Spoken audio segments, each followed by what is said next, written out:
Hi hello friends, ಎಲ್ಲರಿಗೂ ನಮಸ್ಕಾರ. Welcome back to Uma Pavagada cooking and blog. ಇವತ್ತಿನ ರೆಸಿಪಿ ಬೆಂಡೆಕಾಯಿ, ಹಸಿ ಅವರೆಕಾಳು ಹಾಗೂ ಬದನೆಕಾಯಿ ಸಾಂಬಾರು. ಅವರೆಕಾಳು ಜೊತೆಗೆ ಬೆಂಡೆಕಾಯಿ ಹಾಕಿ ಸಾಂಬಾರು ಮಾಡಿ ನೋಡಿ, ಪಾತ್ರೆ ಪೂರ್ತಿ ಖಾಲಿ ಮಾಡ್ತಾರೆ, ಅಷ್ಟು ರುಚಿಯಾಗಿರುತ್ತೆ. ಬನ್ನಿ ಯಾವ ರೀತಿ ಮಾಡೋದಂತ ನೋಡೋಣ. ಅದಕ್ಕೂ ಮುನ್ನ ರೆಡ್ ಕಲರ್ ಸಬ್ಸ್ಕ್ರೈಬ್ ಬಟನ್ ನ ಕ್ಲಿಕ್ ಮಾಡಿ, ಆನಂತರ ಪಕ್ಕದಲ್ಲೇ ಇರುವ ಬೆಲ್ ಬಟನ್ ನ ಕ್ಲಿಕ್ ಮಾಡಿದ್ರೆ ನಾನು ಮಾಡುವ ಪ್ರತಿ ವಿಡಿಯೋ ನೋಟಿಫಿಕೇಶನ್ ನಿಮಗೆ ಬರುತ್ತೆ. ಬೆಂಡೆಕಾಯಿ ಹಾಗೂ ಹಸಿ ಅವರೆಕಾಳು ಸಾಂಬಾರು ಮಾಡೋದಕ್ಕೆ 1/4 kg ಆಗುವಷ್ಟು ಬೆಂಡೆಕಾಯಿನ ನೀಟಾಗೆಲ್ಲ ತೊಳೆದು ಕಟ್ ಮಾಡಿ ಇಟ್ಕೊಂಡಿದ್ನಿ. 1/4 kg ಆಗುವಷ್ಟು ಹಸಿ ಅವರೆಕಾಳು ತೊಗೊಂಡಿದ್ನಿ. ನೋಡಿ, ಈ ಥರ ಎಳೆದು ತೊಗೋಬೇಕು. ಹುಳಿ ಸಾಂಬಾರಿಗೆಲ್ಲ ಈ ಥರ ಎಳೆದು ಹಾಕೋದ್ರಿಂದ ಸಾಂಬಾರು ತುಂಬಾ ರುಚಿಯಾಗುತ್ತೆ. ಒಂದು 3 ಬದನೆಕಾಯಿನ ಕಟ್ ಮಾಡಿ ನೀರಲ್ಲಿ ಹಾಕಿ ಇಟ್ಕೊಂಡಿದ್ನಿ. ಮಸಾಲೆಗೆ 1 ಗೆಡ್ಡೆ ಬೆಳ್ಳುಳ್ಳಿನ ಬಿಡಿಸಿಟ್ಕೊಂಡಿದ್ನಿ. ಒಂದು ಗೋಲಿ ಗಾತ್ರದಷ್ಟು ಹುಣಸೆಹಣ್ಣು, 2 ಟೇಬಲ್ ಸ್ಪೂನ್ ಆಗುವಷ್ಟು ಹಸಿ ತೆಂಗಿನಕಾಯಿ ತುರಿ, 2 ಟೇಬಲ್ ಸ್ಪೂನ್ ಆಗುವಷ್ಟು ಕಡಲೆ ಬೀಜ ತೊಗೊಂಡಿದ್ದೆ. 1 ಈರುಳ್ಳಿ, 1 ಟೊಮೊಟೊ, 2 ಟೇಬಲ್ ಸ್ಪೂನ್ ಆಗುವಷ್ಟು ಸಾಂಬಾರ್ ಪೌಡ್ರು. ಕೊತ್ತಂಬರಿ ಸೊಪ್ಪಿದ್ರೆ ಹಾಕೊಳ್ಳಿ, ನನ್ನ ಹತ್ರ ಇರಲಿಲ್ಲ, ಹಂಗಾಗಿ ನಾನು ಹಾಕೊಳ್ತಾ ಇಲ್ಲ. ಈಗ ಫಸ್ಟು ಮಸಾಲೆನ ರುಬ್ಕೊಳ್ಳೋಣ.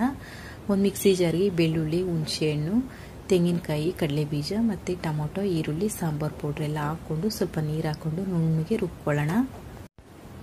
ಮಸಾಲೆ ರುಬ್ಕೊಂಡ್ಮೇಲೆ ಈಗ ಸ್ಟವ್ ಮೇಲೆ ಒಂದು ಬಾಣಲಿ ಇಟ್ಕೊಂಡು ಬೆಂಡೆಕಾಯಿನ ಹುರ್ಕೊಳ್ಳೋಣ. ಬೆಂಡೆಕಾಯಿನ ಚೆನ್ನಾಗಿ ಹುರ್ಕೋಬೇಕು. ಇಲ್ಲಿ ಹೋಳಿ ಅಂಶ ಎಲ್ಲ ಹೋಗೋವರೆಗೂ ಚೆನ್ನಾಗಿ ಹುರ್ಕೋಬೇಕು. ಇದಾಗಬೇಕಂದ್ರೆ ಸುಮಾರು 7 ರಿಂದ 8 ನಿಮಿಷ ಆಗುತ್ತೆ. ಅಷ್ಟರಲ್ಲಿ ಇನ್ನೊಂದು ಕಡೆ ಸ್ಟವ್ ಮೇಲೆ ಒಂದು ಪಾತ್ರೆ ಇಟ್ಕೊಂಡು 1 ಟೇಬಲ್ ಸ್ಪೂನ್ ಆಗುವಷ್ಟು ಎಣ್ಣೆ ಹಾಕೊಂಡಿನಿ. ಎಣ್ಣೆ ಬಿಸಿ ಆದಮೇಲೆ 1 ಟೀ ಸ್ಪೂನ್ ಸಾಸಿವೆ ಚಿಟಪಟ ಆದಮೇಲೆ 1 ಈರುಳ್ಳಿ ಸ್ವಲ್ಪ ಚೆನ್ನಾಗಿ ಫ್ರೈ ಮಾಡ್ಕೊಳ್ಳೋಣ. ನೋಡಿ, ಈರುಳ್ಳಿ ಎಲ್ಲ ಚೆನ್ನಾಗಿ ಫ್ರೈ ಆಗಿದೆ. ಈಗ ಅವರೆಕಾಳು ಹಾಕ್ಕೊಳ್ಳೋಣ. ಇದ್ರ ಜೊತೆ ಬೇಕಿದ್ರೆ ಆಲೂಗೆಡ್ಡೆನೂ ಹಾಕ್ಕೋಬೋದು, ಚೆನ್ನಾಗಿರುತ್ತೆ. ಇಲ್ಲ ನಾನು ಹಾಕ್ಕೊಂಡಿಲ್ಲ, ಬೇಕಿರೋರು ಹಾಕ್ಕೋಬೋದು. ಇದನ್ನ 1 ರಿಂದ 3 ನಿಮಿಷ ಫ್ರೈ ಮಾಡ್ಕೊಳ್ಳೋಣ. ನೋಡಿ, ಅವರೆಕಾಳು 1 ರಿಂದ 3 ನಿಮಿಷ ಚೆನ್ನಾಗಿ ಫ್ರೈ ಮಾಡ್ಕೊಂಡಿದ್ನಿ. ಈಗ ರುಬ್ಬಿಟ್ಕೊಂಡಿರುವಂಥ ಮಸಾಲೆ ಹಾಕ್ಕೊಳ್ಳೋಣ. ಹಾಕ್ಕೊಂಡು ನಮಗೆ ಸಾಂಬಾರು ಎಷ್ಟಕ್ಕೆ ಬೇಕೋ ಅಷ್ಟಕ್ಕೆ ನೀರು ಹಾಕ್ಕೊಂಡು ಹೆಚ್ಚಿಸ್ಕೊಂಡು ರುಚಿಗೆ ತಕ್ಕಷ್ಟು ಉಪ್ಪು ಮತ್ತು 1 ಟೊಮೊಟೊ ಹಾಕ್ಕೊಳ್ಳೋಣ. ಹಾಕ್ಕೊಂಡು ಚೆನ್ನಾಗಿ ಎಲ್ಲ ಒಂದು ಮಿಕ್ಸ್ ಕೊಟ್ಟು ಇದು ಕುದಿ ಬರೋದಕ್ಕೆ ಬಿಡೋಣ. ಈ ಕಡೆ ಬೆಂಡೆಕಾಯಿನೂ ಚೆನ್ನಾಗಿ ಹುರ್ಕೊಂಡಿದ್ವಿ. ನೋಡಿ, ಈ ರೀತಿ ಹುರ್ಕೋಬೇಕು ಬೆಂಡೆಕಾಯಿನ. ನಾವು ಬೆಂಡೆಕಾಯಿ ಎಷ್ಟು ಚೆನ್ನಾಗಿ ಹುರ್ಕೊಳ್ತೀವೋ ಅಷ್ಟು ಚೆನ್ನಾಗಿ ಸಾಂಬಾರು ರುಚಿಯಾಗುತ್ತೆ. ನೋಡಿ, ಈ ರೀತಿ ಹುರ್ಕೋಬೇಕು. ಇದಾಗಿದೆ. ಈಗ ಸ್ಟವ್ ಸ್ವಿಚ್ ಆಫ್ ಮಾಡಿಬಿಡೋಣ. ಈ ಕಡೆ ಸಾಂಬಾರನ್ನು ಕುದಿ ಬಂದಿದೆ. ಈಗ ಬದನೆಕಾಯಿ ಹಾಕ್ಕೊಳ್ಳೋಣ. ಹಾಕ್ಕೊಂಡು ಚೆನ್ನಾಗೆಲ್ಲ ಒಂದು ಮಿಕ್ಸ್ ಕೊಟ್ಟು ಒಂದು 10 ರಿಂದ 12 ನಿಮಿಷ ಬೇಯಿಸ್ಕೊಳ್ಳೋಣ. ಅಂದರೆ 1 ರಿಂದ 2 ವಿಜಲ್ ಕೂಗಿಸ್ಕೊಳ್ಳಿ. ಆದರೆ ಈ ರೀತಿ ಪಾತ್ರೆಯಲ್ಲಿ ಮಾಡೋದ್ರಿಂದ ಸಾಂಬಾರು ರುಚಿಯಾಗಿರುತ್ತೆ. ಈಗ ಒಂದು 10 ರಿಂದ 12 ನಿಮಿಷಗಳ ಕಾಲ ಸಾಂಬಾರು ಚೆನ್ನಾಗಿ ಕುದಿ ಬಂದಿದೆ. ಅವರೆಕಾಳು ಮತ್ತು ಬದನೆಕಾಯಿನೂ ಚೆನ್ನಾಗಿ ಹದವಾಗಿ ಬೆಂದಿದೆ. ಈ ಟೈಮಲ್ಲಿ ಹುರ್ಕೊಂಡು ಇಟ್ಕೊಂಡಿದ್ವಲ್ವ ಬೆಂಡೆಕಾಯಿನ ಹಾಕ್ಕೊಳ್ಳೋಣ.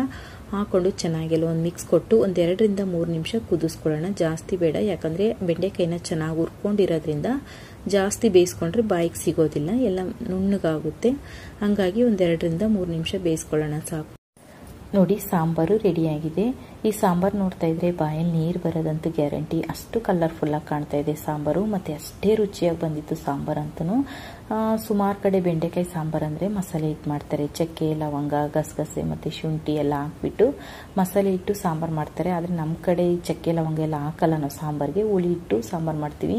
ಈ ಬೆಂಡೆಕಾಯಿ ಜೊತೆಗೆ ಅವರೆಕಾಳು ಹಾಕಿ ಮಾಡಿದರೆ ಸೂಪರಾಗಿರುತ್ತೆ ಸಾಂಬಾರು ಅಂತೂ. ಅನ್ನ ಮುದ್ದೆಗಂತೂ ತುಂಬ ಚೆನ್ನಾಗಿರುತ್ತೆ. ನೀವು ಒಂದ್ಸಲ ಟ್ರೈ ಮಾಡಿ ನೋಡಿ. ಪದೇ ಪದೇ ಕೇಳಿ ಮಾಡಿಸ್ಕೊಂಡು ತಿಂತಾರೆ, ಅಷ್ಟು ರುಚಿಯಾಗಿರುತ್ತೆ. ನೋಡಿದ್ರಲ್ವಾ, ಬೆಂಡೆಕಾಯಿ, ಅವರೆಕಾಳು ಹಾಗೂ ಬದನೆಕಾಯಿ ಬಳಸಿ ಯಾವ ರೀತಿ ಸಾಂಬಾರು ಮಾಡೋದಂತ. ಈ ರೆಸಿಪಿ ನಿಮಗೆ ಇಷ್ಟ ಆದರೆ ಲೈಕ್ ಮಾಡಿ, ಕಮೆಂಟ್ ಮಾಡಿ, ಶೇರ್ ಮಾಡಿ. ಇನ್ನು ಚಾನಲ್ ಸಬ್ಸ್ಕ್ರೈಬ್ ಆಗಿಲ್ಲ ಅಂದರೆ ಸಬ್ಸ್ಕ್ರೈಬ್ ಆಗಿ. ಪಕ್ಕದಲ್ಲೇ ಇರುವ ಬೆಲ್ ಬಟನ್ನ ಕ್ಲಿಕ್ ಮಾಡಿದರೆ ನಾನು ಮಾಡುವ ಪ್ರತಿ ವಿಡಿಯೋ ನೋಟಿಫಿಕೇಶನ್ ನಿಮಗೆ ಬರುತ್ತೆ. ಇನ್ನಷ್ಟು ಈಸಿ ರೆಸಿಪಿಗಾಗಿ Uma Pavagada cooking channel and ಬ್ಲಾಗ್ನ ನೋಡ್ತಾ ಇರಿ. ವಿಡಿಯೋ ನೋಡಿದ್ದಕ್ಕಾಗಿ ಧನ್ಯವಾದಗಳು.